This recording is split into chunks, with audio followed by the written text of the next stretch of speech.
अथ पंचमोध्याय। धुंधुकारी को प्रेत योनि की प्राप्ति और उससे उद्धार।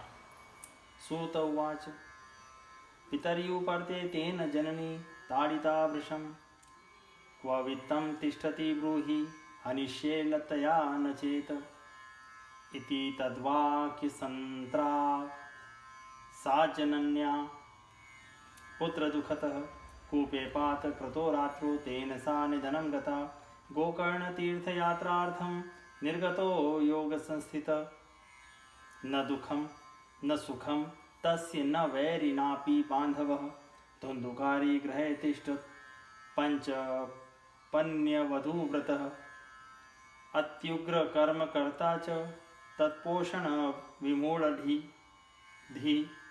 एकदा कुलटास्तातु भूषणान्यभिलिप्सवः तदर्थं निर्गतो गेहात् कामान्धो मृत्युस्मरन् यतस्तश्च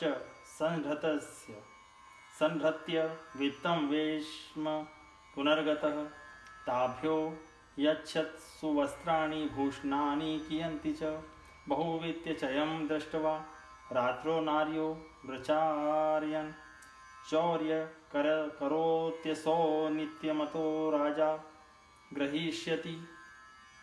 सूत जी कहते हैं, शौनक जी, पिता के वन चले जाने पर एक दिन धुंधुकारी ने अपनी माता को बहुत पीटा और कहा, बता धन कहाँ रखा है, नहीं तो अभी तेरी जलती हुई लकड़ी से खबर लूँगा।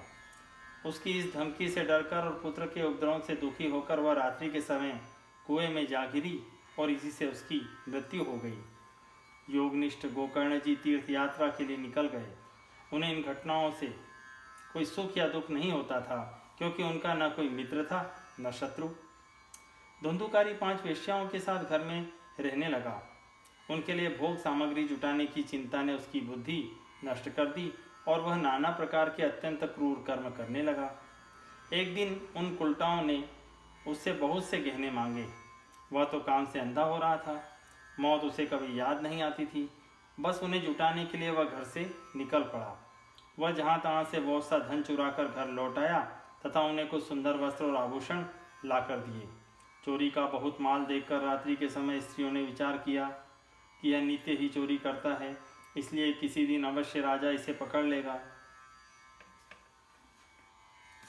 वित्तं हत्वा पुनश्चैन मारयिष्यति निश्चितम् अथोर्थ गुप्तये गूढ़स्माभिः किं न हन्यते निहत्येनं गृहीत्वार्थं यास्यामो यत्र कुत्रचित् इति तान् निश्चयं कृत्वा सुप्तं सम्मध्य रश्मिभिः पाशं कंठे निधायास्य तत्मृत्युमुपचक्रमो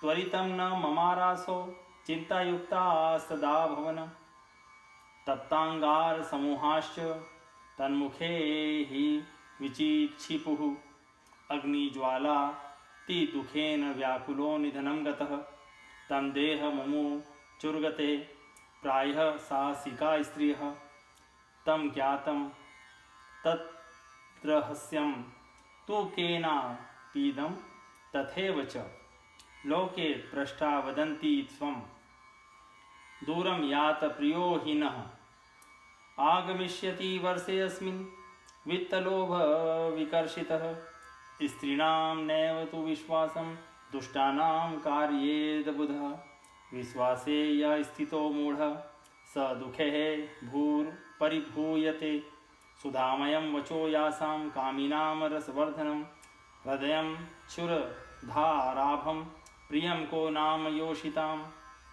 संहृत्यं वित्तं तायाता कुटला बहुभर्तकः धुंधुकारी बभून्वाथ महान् प्रेतकुकर्मतः वात्यारूपधरो नित्यं धावन् 10 दिशोऽन्तरं शीतात् परिक्लिष्टो निराहारः पिपासितः न लेभे शरणं क्वापि हा देवेति मुवर्धन् कियत्कालेन गोकर्णो मृतं लोकाद्बुध्यत अनाथं तं विदित्वैव गया श्राद्ध मची करत यस्मित् तीर्थे तु संयाति तत्र श्राद्धम वर्तयत।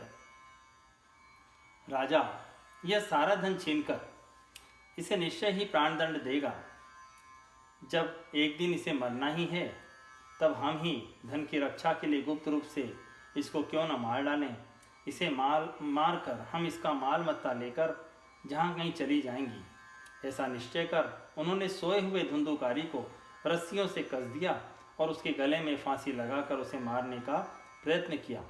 इससे जब वह जल्दी न मरा तो उन्हें बड़ी चिंता हुई।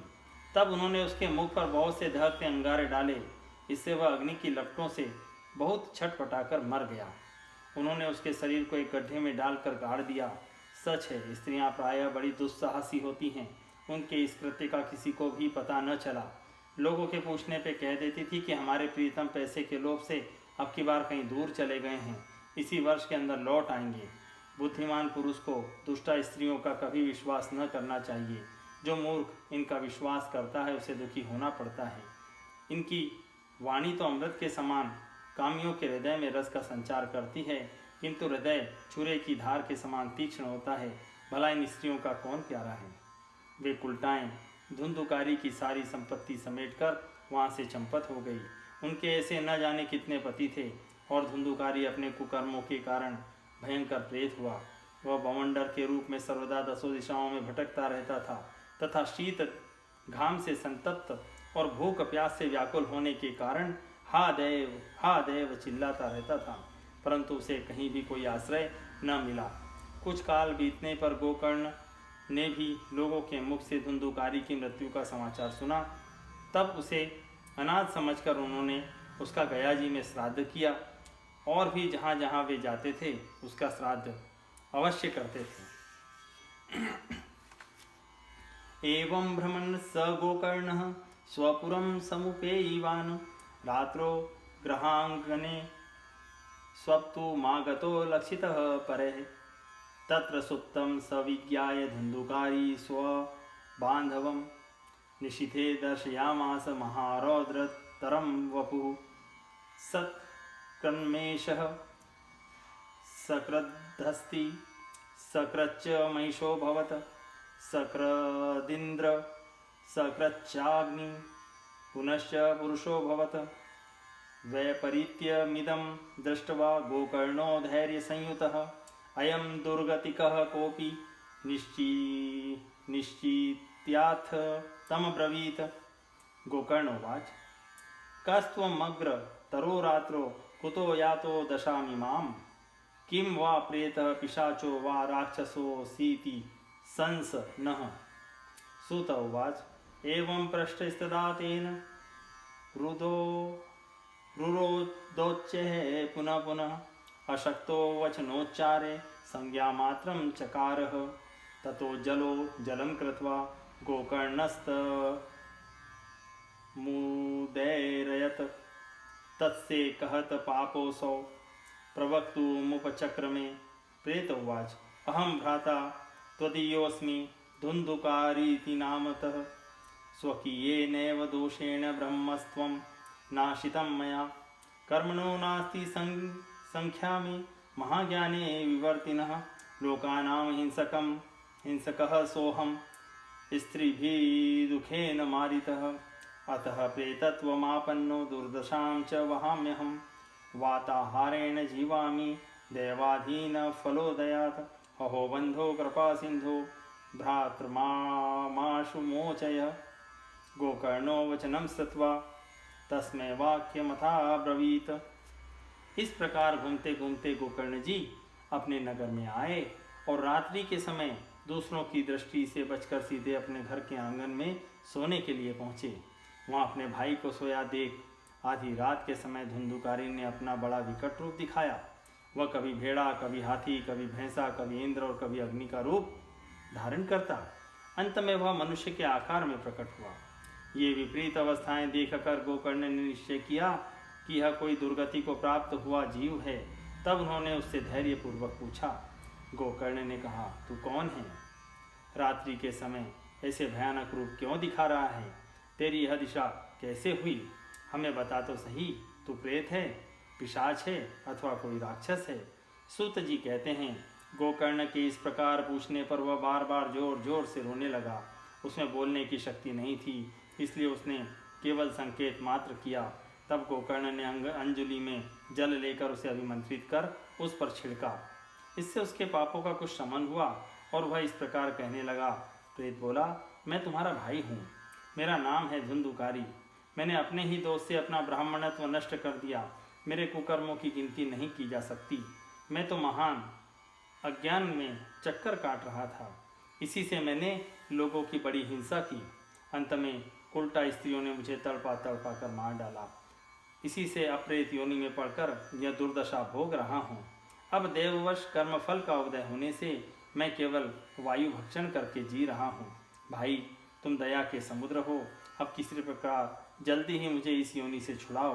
गोकर्ण ने धुंधुकारी की सारी बातें सुनी और तब उससे बोले।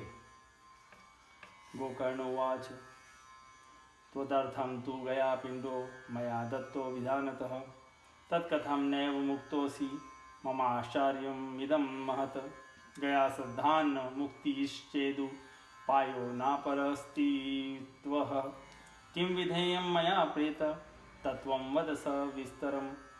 प्रेतोवाच गया श्राद्धशतेनापि मुक्तिर्मे न भविष्यति उपायं परं कञ्चित्त्वं विचारय साम्प्रतम् इति तद्वाक्यमार्कण्यं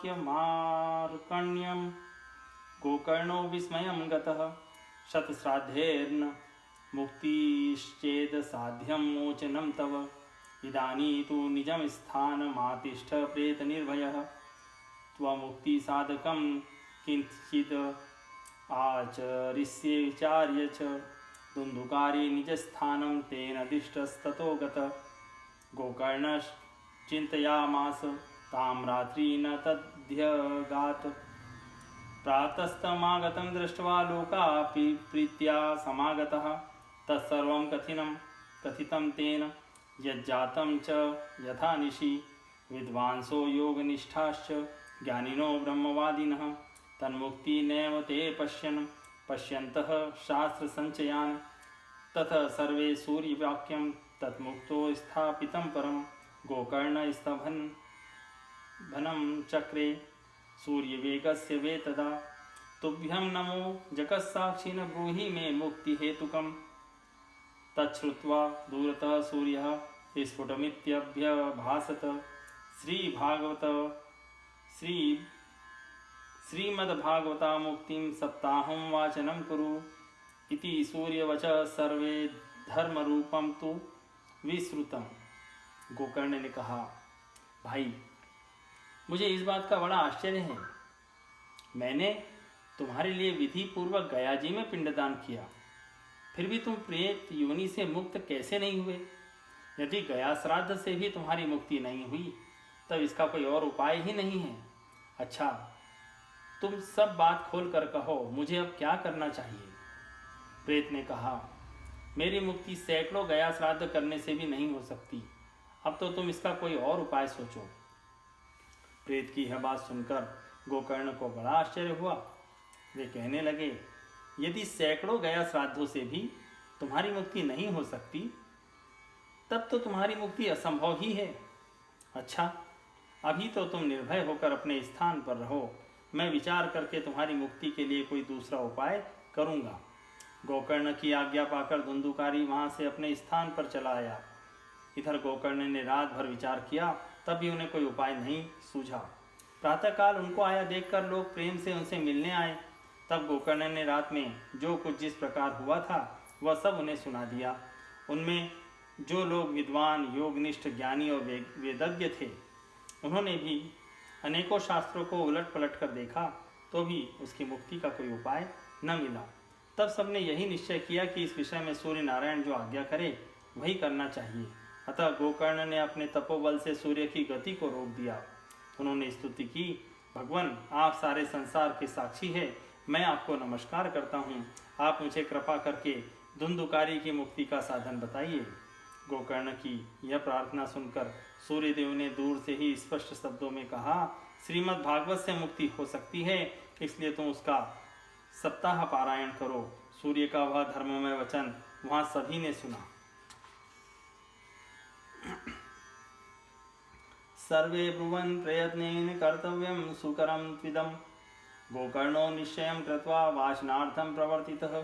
तत्र संश्रवणार्थाय देशग्रामजनाययुः। पंगवत् वृद्ध मंदाश तेपि पापक्षयाय वै। समाजस्तु महाजातो देवविस्मय कारकः। यदेवासनमास्थाय गोकर्णो कथयत् कथां। स प्रेतोऽपि तदायातः स्थानपयनीतस्ततः। सप्तग्रन्थियुतं तत्रापश्यत् कीचकमृच्छितं। तन्मूलछिद्रमाविश्य श्रवणार्थ स्थितो ह्यसो। वातरूपी स्थितिं कर्तुमशक्तो वंशमाविशत्। ब्राह्मणं मुख्यं श्रोतार परिकल्प्य सः। प्रथम स्कंदतः स्पष्टमाख्यानधेनुजो करोत्। दिनान्ते रक्षिता गाथा तदा चित्रं बभूवः। वशैकग्रन्थिभेदो भूत्शब्दं पश्यता सतां। द्वितीये तथा सायं द्वितीयग्रन्थिभेदनं। तृतीये तथा सायं तृतीयग्रन्थिभेदनम्। एव सप्तदिनेश्चैव सप्तग्रन्थिभिभेदनं कृत्वा स 12 स्कन्धश्रवणात् प्रेततां जहो। दिव्यरूपधरो जातस्तुलसीदाममण्डितः। पीतवासा घनश्यामो मुकुटिकुण्डिलान्वितः। ननाम भ्रातरं सद्यो गोकर्णमिति चाब्रवीत्। त्वयाहं मोचितो बंधो कृपया प्रेत कश्मलात्। तब सबने यही कहा कि प्रयत्न पूर्वक यही करो, है भी यह साधन बहुत सरल। अतः गोकर्ण जी भी तदनुसार निश्चय करके कथा सुनाने के लिए तैयार हो गए। देश और गांवों से अनेक लोग कथा सुनने के लिए आए। बहुत से लंगड़े लूले, अंधे बूढ़े और मंदबुद्धि पुरुष भी अपने पापों की निवृत्ति के उद्देश्य से वहां आ पहुंचे। इस प्रकार वहां इतनी भीड़ हो गई कि उसे देखकर देवताओं को भी आश्चर्य होता था। जब गोकर्ण जी व्यास गद्दी पर बैठकर कथा कहने लगे, तब वह प्रेत भी वहां आ पहुंचा और इधर उधर बैठने के लिए स्थान ढूंढने लगा। इतने में ही उसकी दृष्टि एक सीधे रखे हुए 7 गांठ के बांस पर पड़ी। उसी के नीचे के छिद्र में घुसकर वह कथा सुनने के लिए बैठ गया।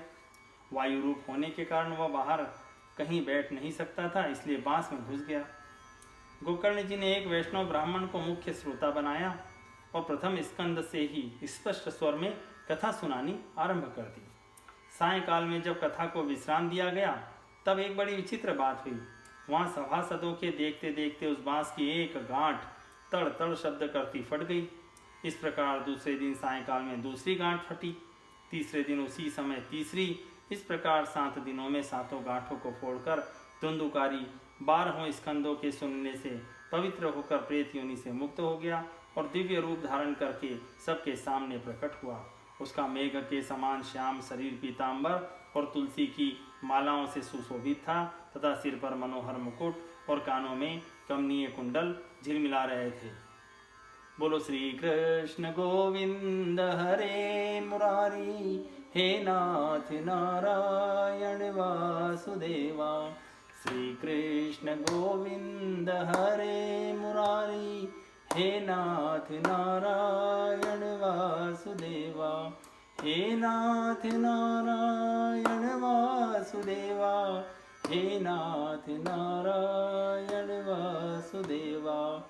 श्री कृष्ण गोविंद हरे मुरारी, हे नाथ नारायण वासुदेवा। श्री कृष्ण गोविंद हरे मुरारी, हे नाथ नारायण वासुदेवा। उसने तुरंत अपने भाई गोकर्ण को प्रणाम करके कहा, भाई तुमने कृपा करके मुझे प्रेत योनि की यातनाओं से मुक्त कर दिया। धन्य आप। भागवती वार्ता प्रेतपीडा विनाशिनी सप्ताहोऽपि तथा धन्य कृष्णलोकफलप्रदः कम्पन्ते सर्वपापानि सप्ताहश्रवणे स्थिते अस्माकं प्रलयं सद्यः कथा चेयं करिष्यति आर्द्रं शुष्कं लघुस्थूलं वाङ्मनः कर्मभिकृतं श्रवणं विदहेत् पापं पावकः समिधो यथा अस्मिन् वै भारतवर्षे सुरभिदेव संसदि अकथाश्राविणां पुंसा निष्फलं जन्म कीर्तितं किं मोहतो रक्षितेन सुपुष्टेन बलीयसा अध्रुवेण शरीरेण शुकशास्त्रकथा विना अस्थिस्तंभ स्नायुबुद्ध मांसशोषितलेपितं चर्मावनद्धं दुर्गन्धं पात्रमूत्रपुरीशयौ जराशोकविपाकार्तं रोगमन्दिरमातुरं दुष्परं दुर्धरं दुष्टं सदोषं क्षणभङ्गुरं क्रमीविघ्नभस्मसंज्ञातं शरीरमिति वर्णितम् अस्थिरेण स्थिरं कर्म कुतोऽयं साधयेन्न हि यत्प्रातः संस्कृतं चान्न सायतस्तच्च विनश्यति तदीयरस संपुटे काये का नाम नित्यता। यह प्रेत पीड़ा का नाश करने वाली श्रीमद् भागवत की कथा धन्य है तथा श्री कृष्णचंद्र के धाम की प्राप्ति कराने वाला इसका सप्ताह पारायण भी धन्य है। जब सप्ताह श्रवण का योग लगता है तब सब पाप थर्रा उठते हैं कि अब यह भगवान की कथा जल्दी ही हमारा अंत कर देगी। जिस प्रकार आग गीली सूखी छोटी बड़ी सब तरह की लकड़ियों को जला डालती है, उसी प्रकार यह सप्ताह श्रवण मन वचन और कर्म द्वारा किए हुए नए पुराने छोटे बड़े सभी प्रकार के पापों को भस्म कर देता है। विद्वानों ने देवताओं की सभा में कहा है कि जो लोग इस भारतवर्ष में श्रीमद् भागवत की कथा नहीं सुनते उनका जन्म ही वृथा है। भला मोहपूर्वक लालन पालन करके यदि इस अनित्य शरीर को हष्ट पुष्ट और बलवान भी बना लिया तो भी श्रीमद् भागवत की कथा सुने बिना इससे क्या लाभ हुआ। अस्थियां ही शरीर के आधार स्तंभ हैं। नस नाड़ी रूप रस्सियों से यह बंधा हुआ है। ऊपर से इस पर मांस और रक्त थोप कर इसे चर्म से मढ़ दिया गया है। इसके प्रत्येक अंग में दुर्गंध आती है क्योंकि है तो यह मालमूत्र का भांड ही। वृद्धावस्था और शोक के कारण यह परिणाम में दुखमय ही है। रोगों का तो घर ही ठहरा। यह निरंतर किसी न किसी कामना से पीड़ित रहता है। इसकी कभी तृप्ति नहीं होती। इसे धारण किए रहना भी एक भार ही है। इसके रोम रोम में दोष भरे हुए हैं और नष्ट होने में इसे एक क्षण भी नहीं लगता। अंत में यदि इसे गाड़ दिया जाता है तो इसके कीड़े बन जाते हैं। कोई पशु खा जाता है तो यह विष्ठा हो जाता है और अग्नि में जला दिया जाता है तो भस्म की ढेरी हो जाता है। ये तीन ही इसकी गतियां बताई गई हैं।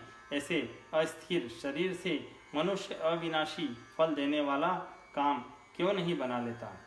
जो अन्न प्रातःकाल पकाया जाता है वह सायंकाल तक बिगड़ जाता है। फिर उसी के रस से पुष्ट हुए शरीर की नित्यता कैसी।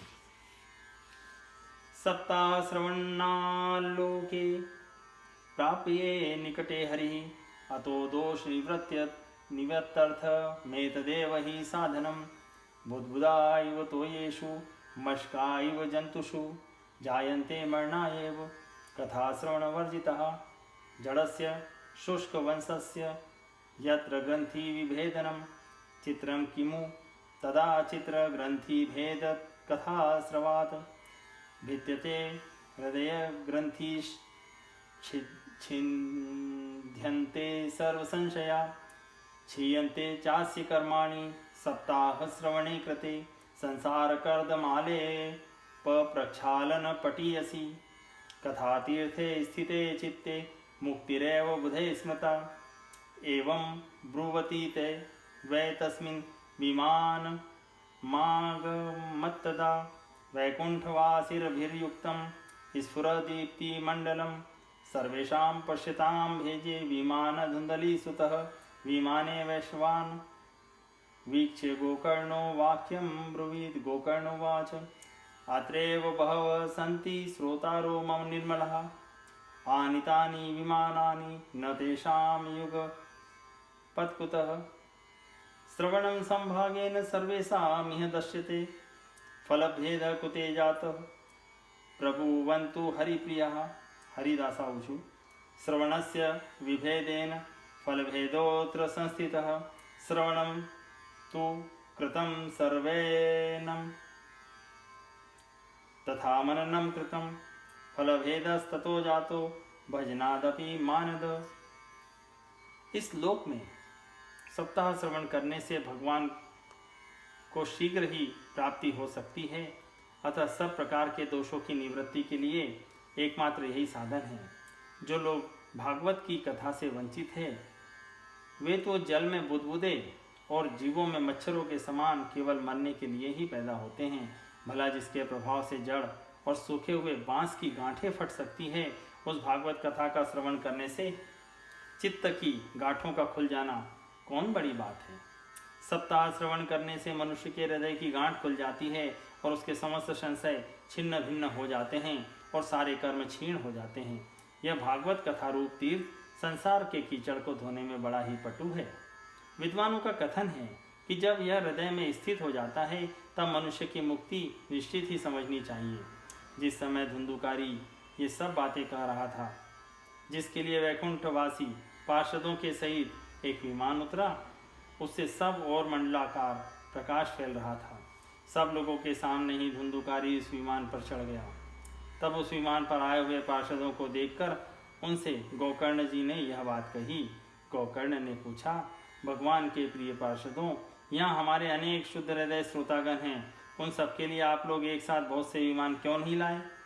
हम देखते हैं कि यहाँ सभी ने समान रूप से कथा सुनी है, फिर फल में इस प्रकार का भेद क्यों हुआ, यह बताइए। भगवान के सेवकों ने कहा, हे मानद, इस फल भेद का कारण इनके श्रवण का भेद ही है। यह ठीक है कि श्रवण तो सबने समान रूप से ही किया है, किंतु इसके जैसा मनन नहीं किया। इसी से एक साथ भजन करने पर भी उसके फल में भेद रहा। सप्तरात्र मुपोष्येव प्रेतेन श्रवणं कृतं मननादि तथा तेन स्थिरचित्ते कृतं भृशम् अदृढ़ं च हतं ज्ञानं प्रमादेन हतं श्रुतं संदिग्धो हि हतो मंत्रो व्यग्रचित्तो हतो जपः अवैष्णवो हतो देशो हतं श्राद्धं पात्रकं हतं श्रोत्रिये दानं नाचारं हतं कुलं विश्वासो गुरुवाक्येषु स्वस्मिन्दी नत्वभावना मनोदोष जयश्चैव कथायां निश्चलामतिः एवमादिकृतं चेत्या तदा वै श्रवणे फलं पुनः श्रवान्ते सर्वेषां वैकुण्ठे वसति ध्रुवं गोकर्ण तव गोविन्दो गोलोकं दास्यति स्वयं एवमुक्ता यौ सर्वे वैकुण्ठ हरिकीर्तनः श्रावणे मासि गोकर्ण कथामुचे तथा पुनः सप्तरात्रवतीं भूयः श्रवणं ते कृतं पुनः कथा समाप्तो यज्जातं श्रूयता तच्च नारद विमाने स भक्तेश्च हरिराविर्बभूवः जय शब्दा नमः शब्दास्त्रासन बहवस्तदा पांचजन्य ध्वनि चक्रे हर्षा तत्र स्वयं हरिः गोकर्णं तु समालिंग्य करोत् सदृशं हरि श्रोतन्नान् घनश्यामान् पीतकोशेयवाससः किरीटिनः कुण्डलस्थिता स्थित तथा चक्रे हरिक्षणात् तदग्रामे ये स्थिता जीवा आश्वचाण्डाल जातय विमाने स्थापितेऽपि गोकर्ण कृपया तदा प्रेषिता हरिलोके ते यत्र गच्छन्ति योगिनः गोकर्णेन स गोपालो गोलोकं गोपवल्लभं कथा श्रवणत प्रीतो निर्ययो भक्तवत्सलः। इस प्रेत ने 7 दिनों तक निराहार रहकर श्रवण किया था तथा सुने हुए विषय का स्थिर चित्त से खूब मनन निधि ध्यासन भी करता रहता था। जो ज्ञान दृढ़ नहीं होता वह व्यर्थ हो जाता है। इसी प्रकार ध्यान न देने से श्रवण का, संदेह से मंत्र का और चित्त के इधर उधर भटकने से जप का भी कोई फल नहीं होता। वैष्णवहीन देश अपात्र को कराया हुआ श्राद्ध का भोजन अछोत्री को दिया हुआ दान और आचारहीन कुल, इन सब का नाश हो जाता है। गुरु वचनों में विश्वास, दीनता का भाव, मन के दोषों पर विजय और कथा में चित्त की एकाग्रता इत्यादि नियमों का यदि पालन किया जाए तो श्रवण का यथार्थ फल मिलता है। यदि ये श्रोता फिर से श्रीमद् भागवत की कथा सुने तो निश्चय ही सबको वैकुंठ की प्राप्ति होगी। और गोकर्ण जी, आपको तो भगवान स्वयं आकर गोलोक धाम में ले जाएंगे, क्यों कहकर वे सब पार्षद हरि कीर्तन करते हुए वैकुंठ लोक को चले गए। श्रावण मास में गोकर्ण जी ने फिर उसी प्रकार सप्ताह क्रम से कथा कही और उन श्रोताओं ने उसे फिर सुना। नारद जी, इस कथा की समाप्ति पर जो कुछ हुआ वह सुनिए। वहाँ भक्तों से भरे हुए विमानों के साथ भगवान प्रकट हुए।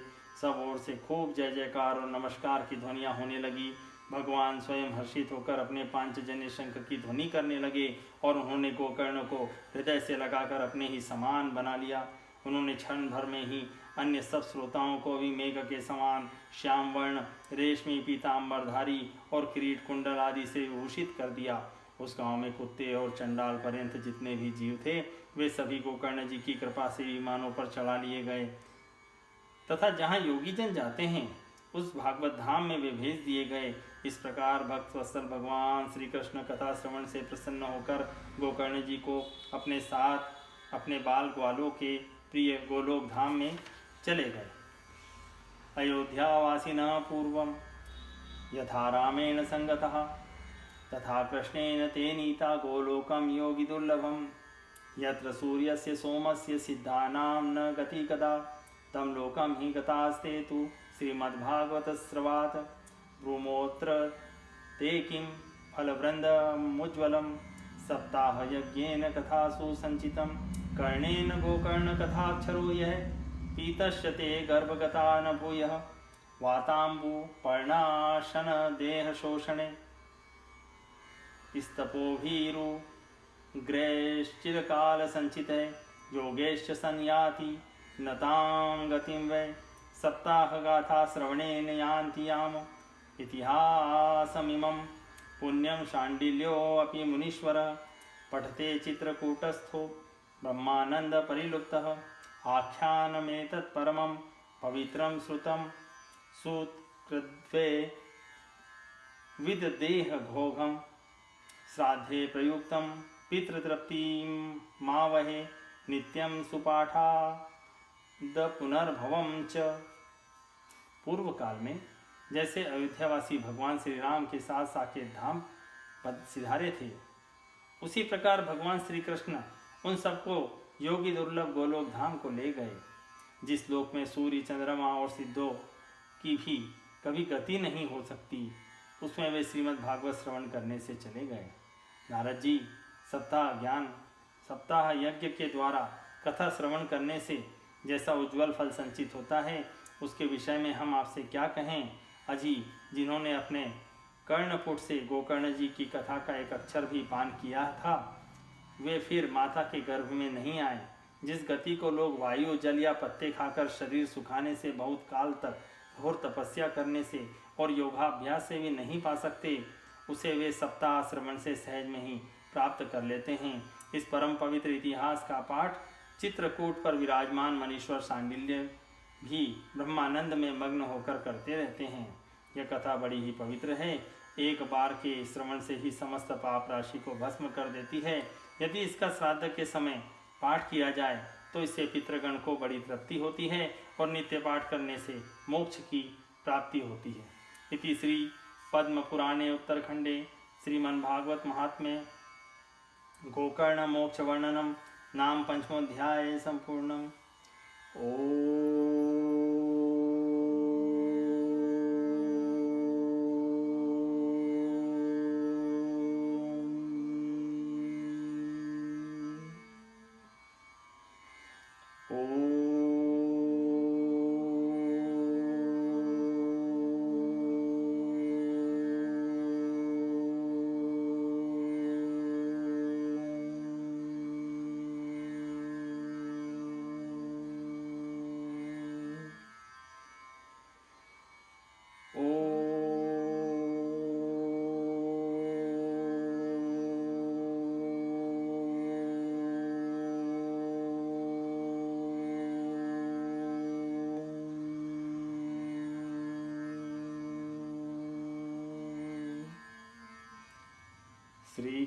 कृष्ण गोविंद हरे मुरारी, हे नाथ नारायण वासुदेवा।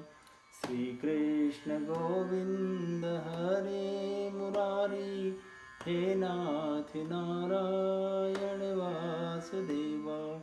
हे नाथ नारायण वासुदेवा, हे नाथ नारायण वासुदेवा। श्री कृष्ण गोविंद हरे मुरारी, हे नाथ नारायण वासुदेवा। श्री कृष्ण गोविंद हरे मुरारी, हे नाथ नारायण वासुदेवा।